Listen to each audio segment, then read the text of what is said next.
Okay, everybody, well, we're going to get started here. I know we may have some folks joining later, but want to get going. A couple of things. I know some of you may have heard this announcement once or twice that we'd like to kind of point out for participation. We want this to be an opportunity. We want several opportunities for you guys to kind of share throughout the webinar. One of those opportunities is going to be at polleverywhere.com. And you can see that link. It's pollev.com/varsity outreach. I put it in the chat.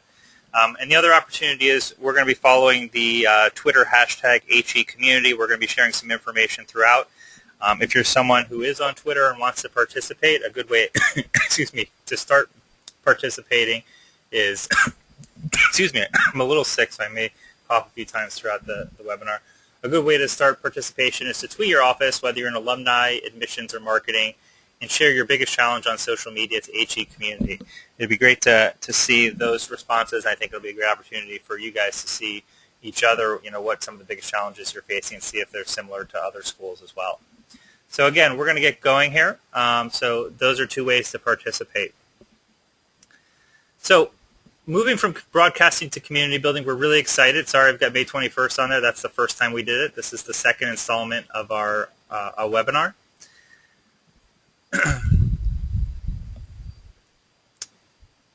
And I'm Mark Rothbaum. I am president of Varsity Outreach, and Varsity Outreach basically helps colleges and universities create private communities for future students, for current students, for alumni, for parents, a lot of different audiences.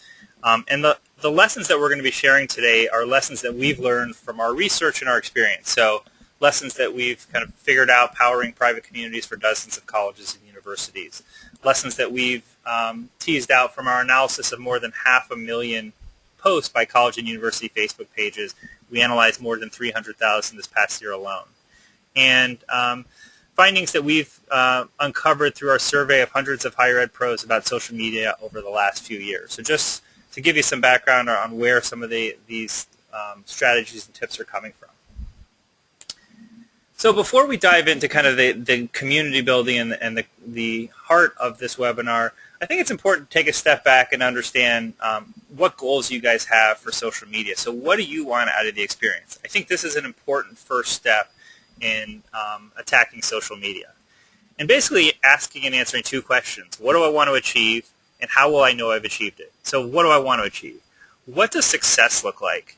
And how is that success going to impact your institutional goals? So if you're in admissions, how is this going to impact recruitment and yield efforts? If I'm student life, how is this going to impact student retention? If I'm in the alumni relations space, how is this going to impact alumni engagement, attendance at events, donations? And the second important question to ask yourself is, what are the metrics that are going to help me to demonstrate progress towards those goals? And they can be both quantitative and qualitative. So it might be, how many likes and comments are we getting on Facebook page posts? It might be anecdotal. It might be students saying, hey, this Facebook group was really helpful, or I really love seeing those pictures that you shared on Instagram. I couldn't visit campus. It gave me a really good sense of what campus is like. And it's important to use these metrics also to refine your strategy. So say, hey, what's working? What are things that we notice about our posts that work, about the pictures that we share that work? What about the things that don't work? What can we learn from that? How can we adapt things going forward so we can really kind of hone in on the key successful strategies for us? But it's important not to do this in a vacuum. It's important to say, okay, we know what we want to achieve. What does our audience want out of the experience? Why are they joining our Class of 2018 group? Why are they following us on Instagram? Why are they joining the LinkedIn alumni group? And the real sweet spot for you guys is going to be where your goals intersect with their goals. And that's where you're going to have the most powerful experience. One of the key things that's important as you kind of approach social media is understanding what's your role. And when we've talked with schools, when we've surveyed schools, we've actually started to kind of hone in on what we believe are kind of 4 prototypical roles that we've seen. To start off, there's the observer role. We see this a lot with Facebook Class of 2018 groups. So this is a hands-off role. You're monitoring the conversation, but you're really only posting if you need to correct misinformation, there's an important question that pops up, and you feel like you need to provide the official response. Then there's the broadcaster role, and this is about, as the name says, it's about broadcasting information out to your audience. What are important events coming up? What are deadlines? Sharing links to forums, posting pictures and video. Really what you're doing is just kind of pushing out news, events, information. Then there's the facilitator role, where this role is more about being much more active, answering questions even if they're not directed at you, connecting your audience to relevant resources. So if a future student says, I'm interested in a given major, maybe linking to the page for that major on your website, maybe finding a current student that can interact with them. If an alumni says that they moved to a new city, maybe connecting them with the local chapter of your alumni club. So those sorts of things are more of a facilitator role. And then we've got a conversation starter role. And these folks are highly active. They're visible. They're not just participating in the conversation. In many cases, they're often starting the conversations themselves. And so what I'd like to do now is find out which role do you feel like you play. So again, that Poll Everywhere link, pollev.com/Varsity Outreach. And we're going to be sharing a poll there, and we'd love to get your feedback. So understanding what role do you guys feel like you play, and I'll give you a second to go to that page and answer that poll. Again, it's pollev.com/Varsity Outreach, and you can see the link up top. And the nice thing about this is it's a live poll, so you'll be able to see the results yourself as answers are shared.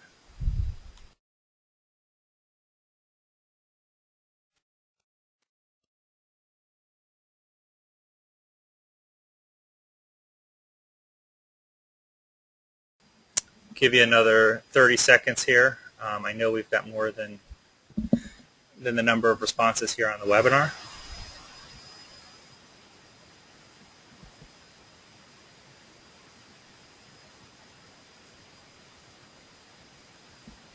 All right, you'll probably still be able to see the results. I'm going to move on to the next slide, but not surprisingly, a lot of you guys view yourselves as broadcasters. Facilitator seems to be coming in second. Broadcaster is definitely a role that we often hear for schools. One of the things that we did with one of our surveys, specifically we were asking admissions professionals about Facebook and how they viewed their role on Facebook. And you'll see here, at the beginning of the survey, we asked them their role, and then later on in the survey, we then asked them to say, hey, how satisfied were you with Facebook as a tool to yield admits? And one of the things that you're going to notice here, as the role becomes more social, which I think you become much more of a social, the role becomes more of a social experience as you move from being an observer to a broadcaster to a facilitator to a conversation starter. You'll notice that the satisfaction levels tend to increase, that those who are the conversation starters, the most social role, are the ones who seem to be most satisfied with Facebook as a tool to yield admits. And this is something that we've seen in our own experience helping schools manage communities as well. The more social schools, the administrators that take on a more social role tend to be more satisfied with the experience of the community as well. And so what we're really going to be focusing on today is how do you become a conversation starter? How do you transition from being a broadcaster or facilitator more to being a conversation starter and really fostering that sense of community? And there are three main strategies that we're going to be focusing on, and I'm just going to introduce them here, and we're going to go into more depth for each of them, which is going to be the heart of, excuse me, of today's webinar. So first off, don't just share information, invite a response. Secondly, provide a structure and a script for participation. And finally, use your experience. And we're going to be going through each of these and providing examples. So the first one, don't just share, invite a response. So what do we mean by this? So what we're going to do here is, like I said, we analyze more than 300,000 posts by college and university Facebook pages. And I'm going to share two posts that actually were in the top 500. So these posts were highly successful as far as generating likes, generating shares. What I'm proposing is there was more opportunity to generate comments. And so here's a post from Tennessee State University. Congratulations to all spring 2013 Tennessee State University graduates. A really great picture, right? A lot of color. You have that focal point of the woman in the middle with her arm up. And it's obviously a really big event in the whole college experience, right? Graduation is a major event. But you'll notice that a lot of the interaction were likes and shares. And most of those 21 comments were things like congratulations, great job, class of 2013, things along those lines. They were not comments that really started conversations. And so what we're proposing is, is there an invitation that we could have shared to encourage participation from fans, to encourage more comments? And so as we look at that, I'm going to propose a couple of thoughts for something that we could have added to maybe generate more comments. So first off, TSU alumni, tell us what you remember most about your graduation day. So giving them a prompt to participate. So saying, hey, a lot of alumni are probably fans of this page. Encouraging them to think back on their graduation day. Again, this is a pretty major event in your college career, right? Your graduation day. Encouraging them to share a favorite memory. And you can see how that can kind of spark conversations, be some really great content for people to kind of reminisce about. Another idea, for alums again, what advice do you have for this year's graduating class? So turn this into kind of a conversation where alums are sharing information with current students. So two audiences now can kind of participate in this experience of graduation instead of just liking the picture or sharing the picture. And the third idea might be to say, hey, graduates, share your favorite memory from your time at Tennessee State. And see how this could be a really great, almost customer testimonial for your school. What was the best experience that they had while on your campus? And you can see how current students and future students would really value that content, right? If I'm a future student, what sort of experiences were seminal experiences for these graduates? If I'm a current student, what should I be looking forward to? What should I make sure not to miss? And so really what we're doing here is we're turning a great picture into a moment for community building. Again, not just sharing, inviting a response. So here's another post that was among the top 500. And Wichita State did a fabulous job capitalizing on their run to the Final Four a couple years ago in the 2013 NCAA men's basketball tournament. And this is one of the posts. And they did it. Shockers beat the number one team in the country to go to the Sweet 16. Never underestimate the Shockers. So a couple things that we really like about this. It capitalizes on a major sporting accomplishment. A lot of your institutions, it doesn't have to be men's basketball. We've seen a lot of great posts around soccer team. It could be women's basketball. It could be field hockey. Something that's kind of a significant achievement. If you're at Kentucky, making it to the Sweet 16 may not be a big deal for you, but for Wichita State, it's not a common occurrence. And just so you have some background here, this was Wichita State beating the number one team in the country, Gonzaga, to go to the Sweet 16. So it's a really great opportunity also for your audience to show their school pride. So again, lots of likes, a good number of shares. Most of those comments, again, were congratulatory. So it begs the question here, right? Lots of enthusiasm, but where's the invitation for fans? And again, we want to give you an opportunity to share. What are some ways that Wichita State could have invited more sharing? So we've gone through one example. Here's your chance to share your thoughts of what they could have done, what they could have augmented in that post. So again, go to pollev.com/Varsity Outreach, and we'll be sharing the responses. Again, it should be a live feed, so they should start popping up here as you share this. So I'll give you a moment here to do that.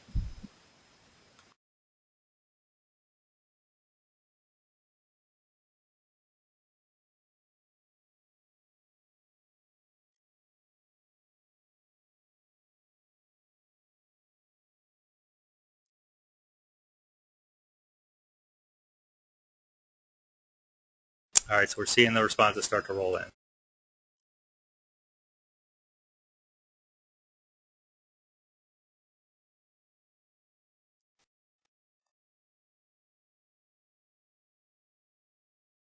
Some great ideas so far about sharing photos from watch parties.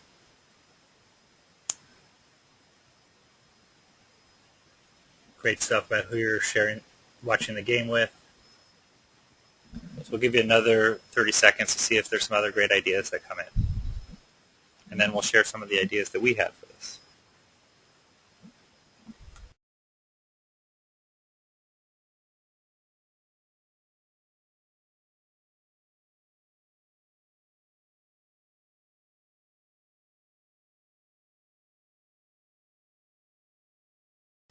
Awesome stuff. I'm almost afraid to share our ideas because you guys have such great ones on your own.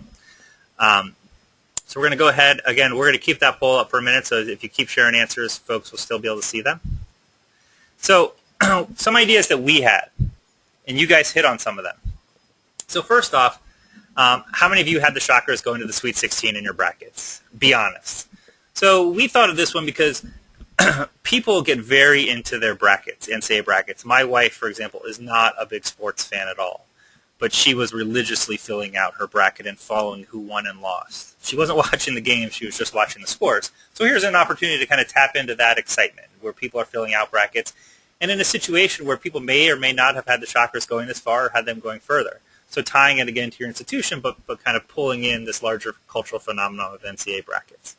Another option here is who's going to Salt Lake City to cheer on the Shockers in the Sweet 16. So Salt Lake City is where they play the next game, which obviously you guys probably wouldn't have known unless you're a huge Wichita State basketball fan.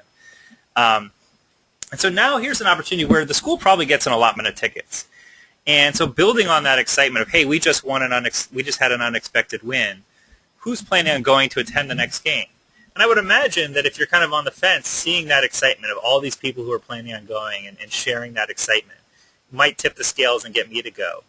And you can imagine someone who attends a game probably feels a stronger connection to your institution. So encouraging them to maybe take that next step and instead of just kind of participating in this conversation, get them thinking about, hey, I want to go and I want to be part of this.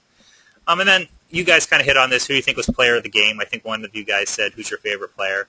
Again, a good way, maybe start a little debate, a little back and forth there. So really here what you're doing is you're getting your fans to share more than a congrats, and you're really getting them to participate in a meaningful way. And some of those ideas about encouraging them to share pictures is a great opportunity as well.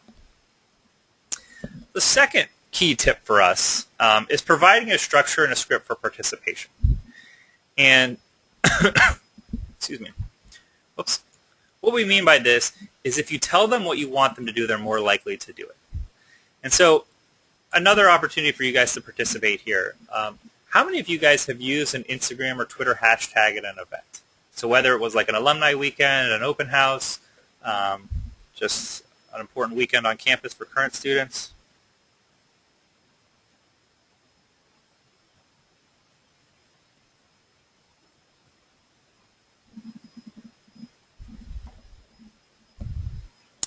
So we'll give you guys another 30 seconds here. But it looks like a lot of you guys have tried a hashtag, whether on Instagram or Twitter.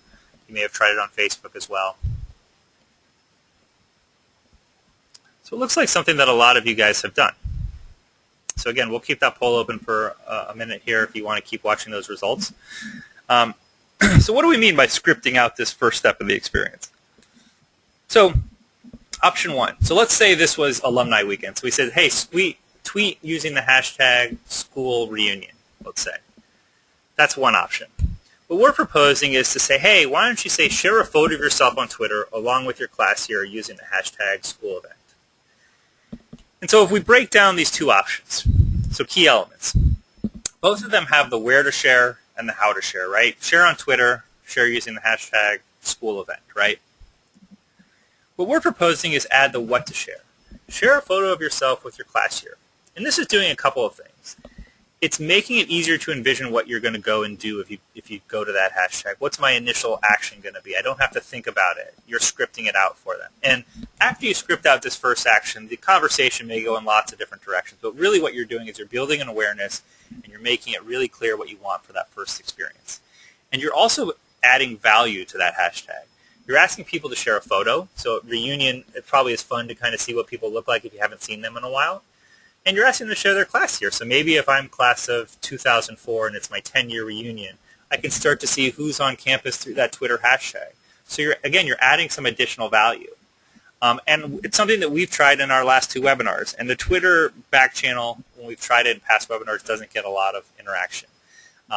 It's almost like a ghost town, maybe one post. And what we found is, again, even with us with this, we tend to get more, once you get people to that hashtag, you get them to participate in that first tab, they're more likely to make a second post, a third post to that hashtag. And so really what you're doing is you're trying to reduce the barriers for them to participate by scripting out that first step of the experience. So the final tip that we want to talk through today is really how can you use your experience to your benefit? So if you're an admissions officer, let's say, the admissions process is something that your future students are probably only going through once, right? They're only going to be applying to college once. They're going to be deciding on where they want to go. Everything's new and exciting to them. But for you, this isn't your first rodeo. You've been through it, unless this is your first year as an admissions counselor or an alumni relations person or whatever it may be. It's not your first time through it. You can predict certain topics that are going to come up, certain questions that a lot of your admitted students or your prospects are going to have. Same thing with graduation, right? If you think about graduation, A lot of those graduating seniors are going to have certain concerns. They're going to have certain issues that they're dealing with, finding a job, moving to a new city. And so you have this opportunity, this great opportunity to anticipate their needs and head off potential concerns and really get out ahead and shape that conversation. And again, what we're going to do here is we're going to try to provide a really concrete example of how you can do that. So here's a typical scenario. We're going to use the admissions world here. Excuse me. So any of you that run a class of 2018 group or have a community have probably seen a version of this post, especially if you allow roommates and housing preferences. I'm Mark. I work hard, but I also like to have fun. I like to hang out with friends. I'm looking for a roommate. Message me if you're interested. And so what I'm asking you is, what have we learned about Mark? What am I basing my decision to contact Mark on? So part of it, what has he shared? I work hard, but I play hard. Surprisingly, this is something that we actually see a lot when we look at class of 2018 groups in our communities, if kind of students are left to their own devices about roommates.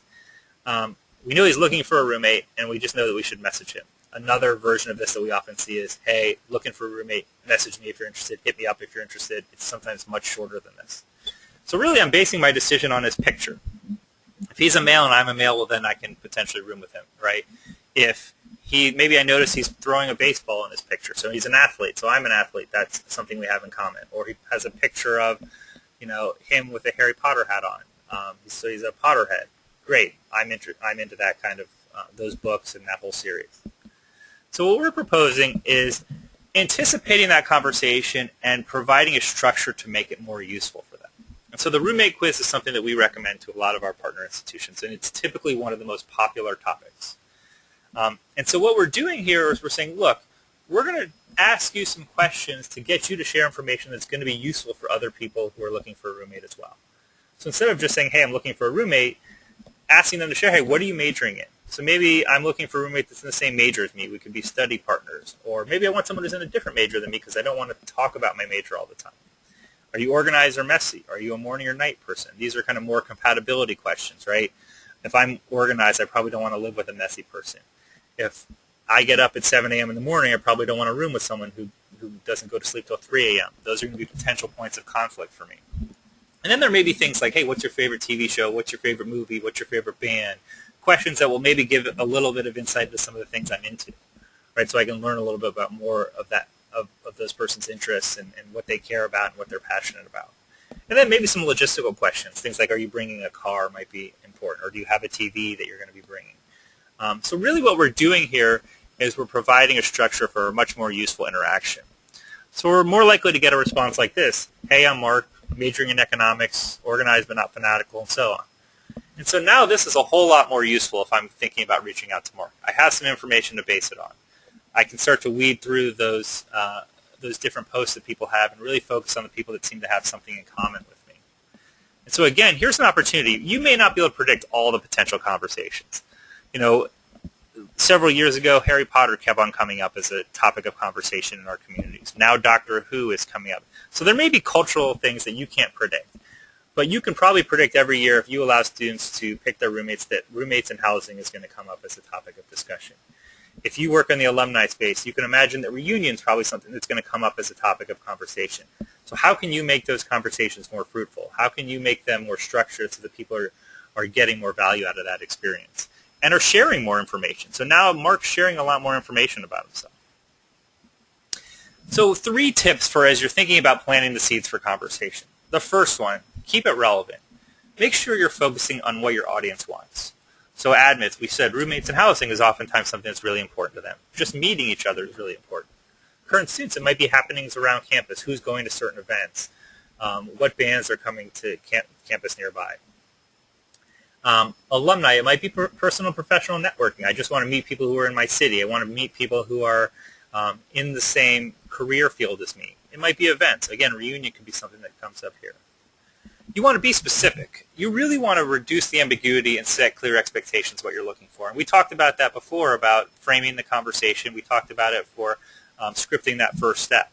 So prompts like, what class year are you? What's your major? What was your major if you're talking about alumni?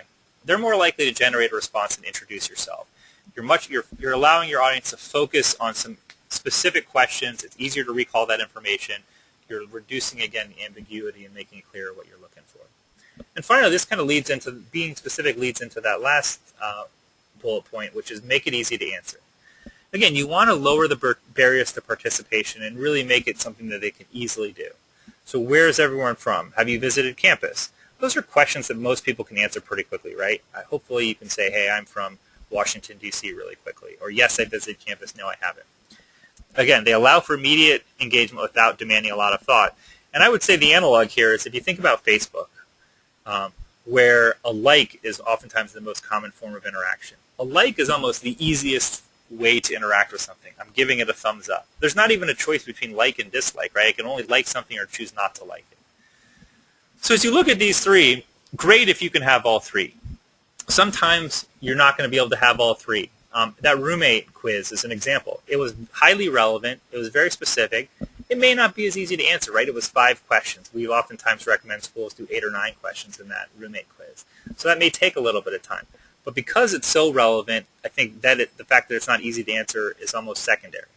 So again, it doesn't have to have all 3 of these, but the more your posts hit on 2 or 3 of them, the better off I think you are. So what I want to do now is give you guys a chance to share questions, comments, concerns that you have that we can address. What issues are you grappling with? I'm going to check the Twitter back channel here for a second, but give you a moment to share those questions in either the chat window or the questions window.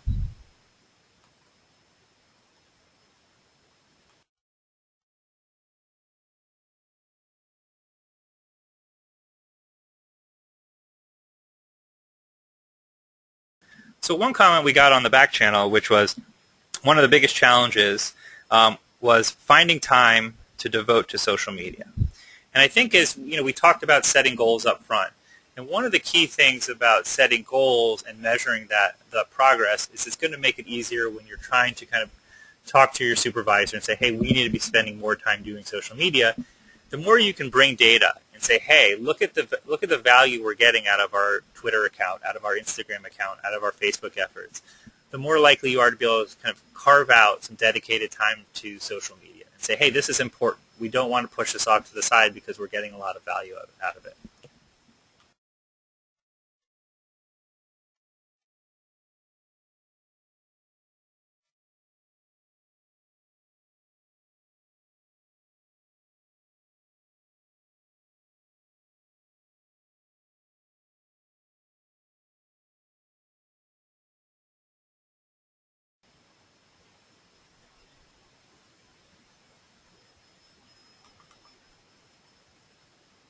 We'll keep an eye on things here for another little bit to see if you guys have questions. And again, if you post them on the HE community hashtag, we're watching that as well.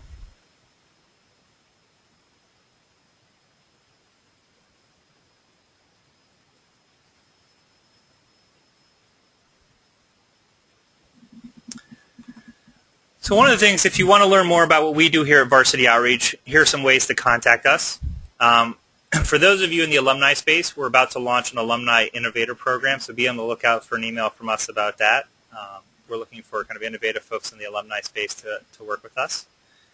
And if you want, we encourage you to share how you'd rate this webinar. We're going to stick around for a few more minutes to see if you guys have any questions, but I encourage you to kind of go back to Poll Everywhere and just share your feedback on the webinar.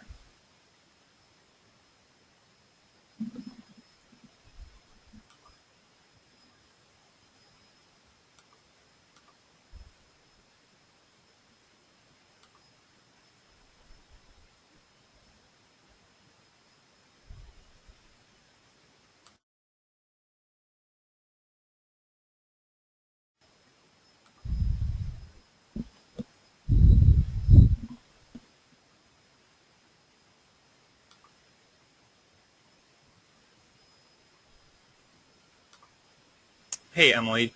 I saw you had your hand raised if you had a question for us.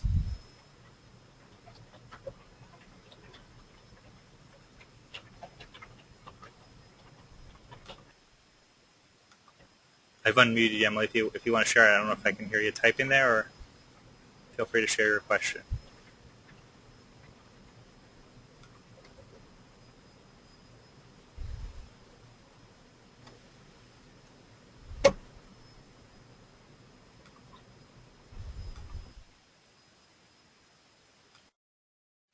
Okay, everybody. You can email us, tweet at us. We'll be checking out, on the lookout for your questions. If you want more information about what we do, definitely reach out to us. Thanks again for taking the time to be on our webinar today. We really appreciate it. Hopefully you got some good tips that you can take back to your office and implement right away. So thanks again, and have a great day, everybody.